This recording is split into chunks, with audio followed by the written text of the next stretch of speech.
وربنا يعدي الايام الجايه دي على خير. كده كده مش هتعدي على خير، سواء البنت طلعت سليمه ولا لا. خلاص العيلتين وقعوا ببعض تاني، وربك يسترك في الايام الجايه. يا سيدي يعدي النهارده بس على خير، وعقبال ما يقتلوا في بعض تاني اكون انا خلعت في النشره الجايه على مصر. وانا اروح فين منهم دول؟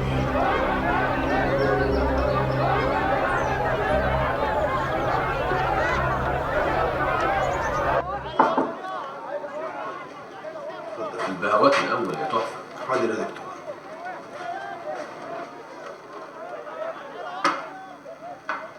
الدكتور اتأخر قوي يا دكتور. الدكتوره؟ دكتوره؟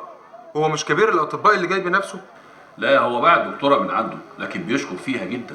والدكتور عبد اللطيف صعب قوي يشكر في اي حد، ده دفعتي وانا عارفه. هو بيقول انها صعب شويه لكن شاطره قوي في شغلها. يا دكتور احنا مش محتاجين حد صعب دلوقتي، البلد في حاله صعبه بره. ما تقلقش يا علاء بيه، كله تحت سيطره وان شاء الله تعدي على خير. اشرب الشاي يا علاء بيه، اشربوا الشاي يا جماعه، خلاص يعني زمانها على وصول. ما تطلع كده يا دكتور ايهاب تشوف لنا ايه الاخبار بره. حاضر يا دكتور.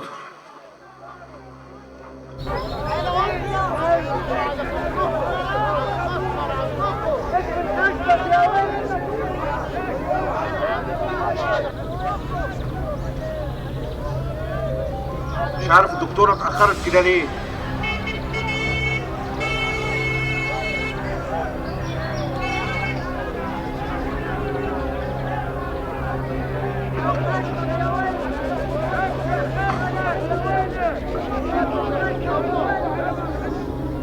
يا نهار اسود وقليل، هي الحرب قامت في البلد دي ولا ايه؟ قامت ها؟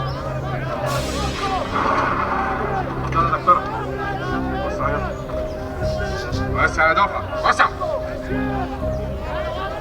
ما تقلقش يا ولدي، كلها ثواني ويقعوا تحت دروسنا ومحدش هيحوشنا لما نقطعهم بسناننا تقطيع، صح يا مخيمر؟ صح يا ابوي. ايوه ايوه.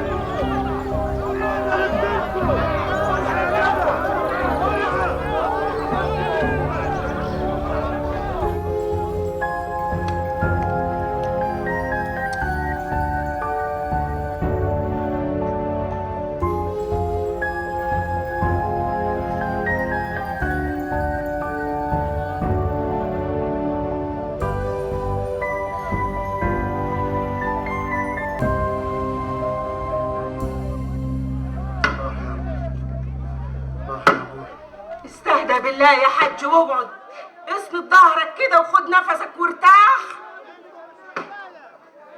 ارتاح كيف؟ ولا هطلعك البت الوحيده واقتل نفسي معاها، يا اما اطلع احط صباعي في عين التخين فيهم. اقول لك ايه، بنت انا زي جنيه الدهب، وبعدين عارفش يعني كيف بنت انا مرباي؟ المشكله عنديهم هم، وولدهم هو اللي خيبان، وبعدين الحديد دي ملوش عازه عندنا. انت بتتكلم في عرض وشرف تطير فيه رجال.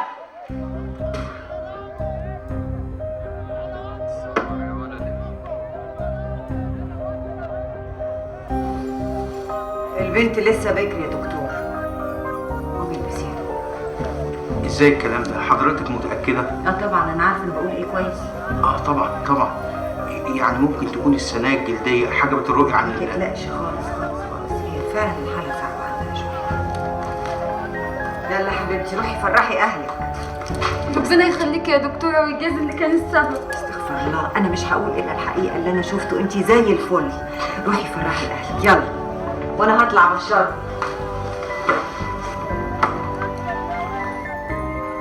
ها ايه الاخبار يا دكتوره؟ البنت بكر وزي الفل وساق سليم. طيب وتقرير الدكتور ايهاب؟ لا الدكتور ايهاب معذور شويه لان الحاله صعبه جدا ونادره ومحتاجه لشويه خبره. طب اتفضلي يا دكتوره نتكلم في الموضوع.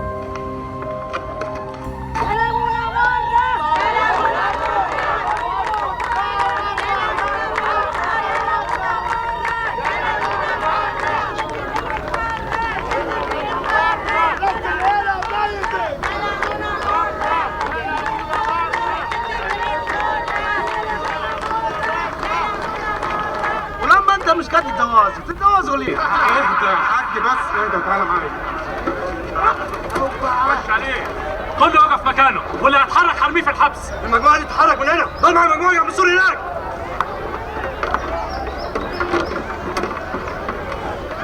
صحيح المشاكل لسه موجوده بين العيلتين، بس كانت ممكن تبقى اكبر من كده لو البنت طلعت ثايب. تشخيصك ده يا دكتوره حمل بنت بالموت المؤكد، وقف بحر دم كان هيتفتح تاني بين العيلتين. انا مش فاهمه، عيلتين مش طايقين بعض بيتجوزوا من بعض ليه؟ الجوازه دي عربون صلح بين العيلتين بعد كام سنه عداوه، بس العريس الخيبان هو اللي ولعها تاني. واضح ان مش العريس لوحده هو اللي خيبان. لا ما تظلمش الدكتور ايهاب، هو معذور. التركيب التشريحي بتاع الحاله دي فعلا صعب يا فندم، صدقني. شايف الدكتوره بنفسها بتدافع عنك. على العموم يا دكتوره دي كانت فرصه كويسه قوي ان احنا نتعرف على حضرتك. انا اسعد.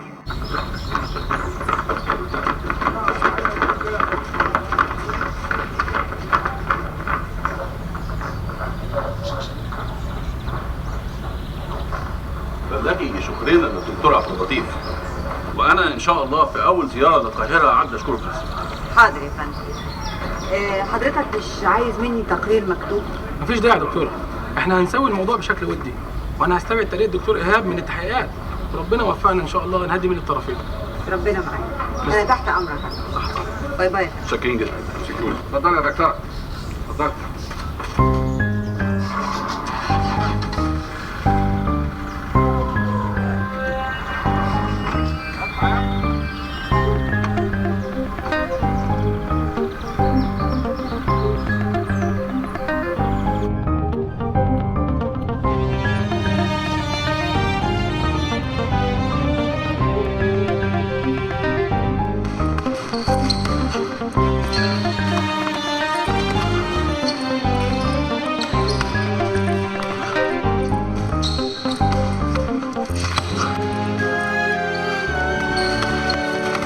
كويس يا معتز، كفايه كده يا شباب.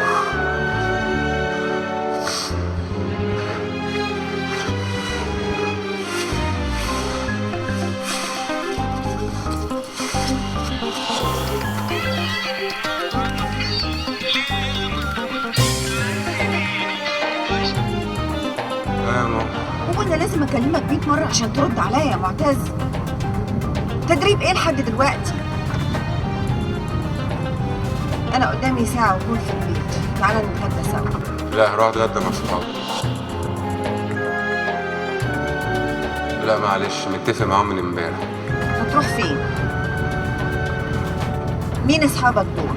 ايه مع اي حد يا ماما، اشوف اي حد واروح معاه السينما. يا دي النيله السوداء، في ايه يا ماما؟ اي فيلم. خلاص ما تتاخرش بالليل، تعالى نتعشى سوا.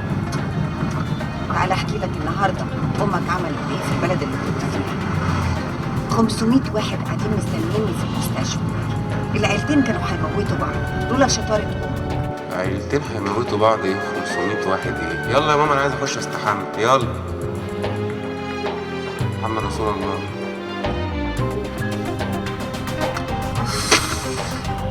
في حاجه يا دكتوره؟ في ايه؟ يا دي عيال دي شياطين. كشمت له وقلت له انزل يلا من على وداني. خدت سيديات وخلعت واقف مبلوك. اموت واشوف منظره من الدايخه ده. هو عيل هاتي اصلا.